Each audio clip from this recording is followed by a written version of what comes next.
قوی ما است. به تظاهرات ما دست نمیزنیم، بیرونا نمیبرایم. سیست انزجار از این طور اعمال کفار. ما میدانیم که کفار دشمنی واقعی ماست، دوستی ما نیست قطعا.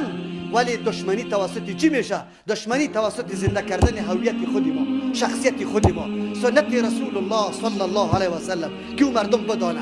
او یک ریشه چی کرده؟ امروز میلیارد مردم تعهد ریش مانده نبکنه. کسی است در این مسجد کیست که بعد از این دست خود بالا کنه که من ریش خود دیگه نمیزنم پل؟ سعی کنه چقدر کلگی همینطور بگویه. همین کسی که ریشکی نداری با رسول الله محبت داری یا نه، بالا کن دستتا بگو به خاطر انزجار امو که دشمنی با ریش پیغمبر داشت من ریش خودم میگذارم. من یک تعداد دوستا را میبینم که همیالم دستش پایین است و ریشش هم کل است. و مسلمان غیرت کو، امروز امتحانت است. نکو دستتا پایین نگی که همین طور الله تو را میبره باز بدون محبت رسول الله. جزاکم الله خیرا، بارک الله. لیکن افسوس است که ما امی قدر که امکانات و قدرتی ماست نتانیم. باز چه قسم خطی دنیای کفر مقابله بکنیم؟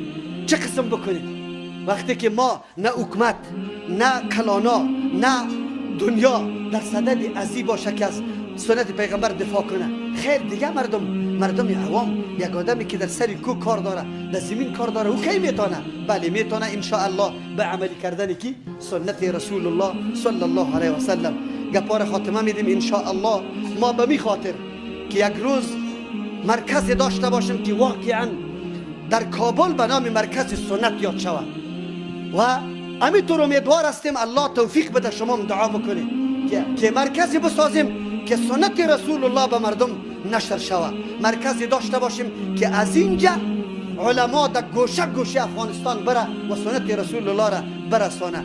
در جمعه های گذشته براتون گفته بودیم که برای این مرکز ما تصامیم گرفتیم، یک جمعه را هم به چنده نمیمانیم و در این جمعه تقاضا و خواهش ما از برادرها است که ما برای معرفی کردن اهل خیر، کسایی که مال حلال داره، مردمایی که واقعا دین دوست است، با سنت رسول الله محبت داره، بعد از نماز جمعه اینجا امو معرفی بکنه. به خاطر که ما گروپ یا نفر را تعیین میکنیم که نزد از او بره و همین کمک از پیشش اخذ بکنه. ما عجله داریم که ما باید اینطور مرکز بسازیم ان شاء الله. ما را دیگه هم قوت میده این دشمنی های از ما را دیگه هم باعث میشه که ما باید آرام نشینیم و غافل نشویم. ما به خاطر تربیه حدیث رسول الله، تعمیم درس حدیث رسول الله، باید در کابل یک مرکز واقعی درس حدیث داشته باشیم که دوره های حدیث شود. از او خاطر این سلسله را شروع کردیم. الحمدلله الله به کل اجر بده. واقعا به کمال شوق و محبت شریک میشن در این پروسه.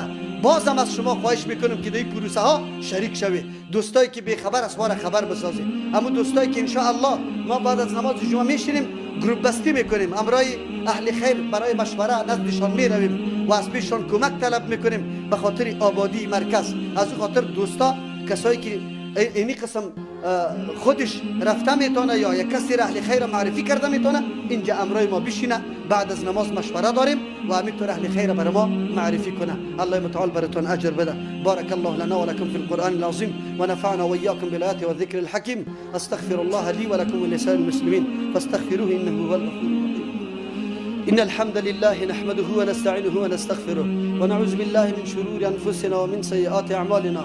من يهده الله فلا مضل له ومن يضلل فلا هادي له.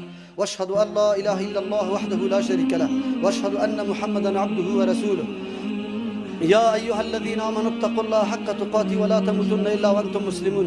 يا أيها الناس اتقوا ربكم الذي خلقكم من نفس واحدة وخلق منها زوجها وبث منهما رجالا كثيرا ونساء واتقوا الله الذي تساءلون به والأرحام إن الله كان عليكم رقيبا.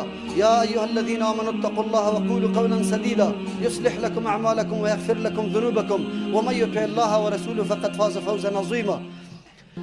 اللهم صل على محمد وعلى آل محمد كما صليت على إبراهيم وعلى آل إبراهيم إنك حميد مجيد. اللهم بارك على محمد وعلى آل محمد كما باركت على إبراهيم وعلى آل إبراهيم إنك حميد مجيد. اللهم انصر الإسلام والمسلمين. اللهم أيد الإسلام والمسلمين. اللهم أهلك الكفرة والمشركين والمستهزئين والدهرين. اللهم أهلك الكفار وسائر أعداء الدين. اللهم زلزل أقدامهم ودمر ديارهم وخرب بنيانهم وخذهم أخذ عزيز مقتدر. اللهم إنا نسألك حبك وحب من يحبك. اللهم إنا نسألك حب رسول الله صلى الله عليه وسلم. اللهم انصرنا في دفاع النبي صلى الله عليه وسلم. اللهم أهلك الذين استهزأوا برسولنا صلى الله عليه وسلم. اللهم خصهم بأخذ عزيز مقتدر.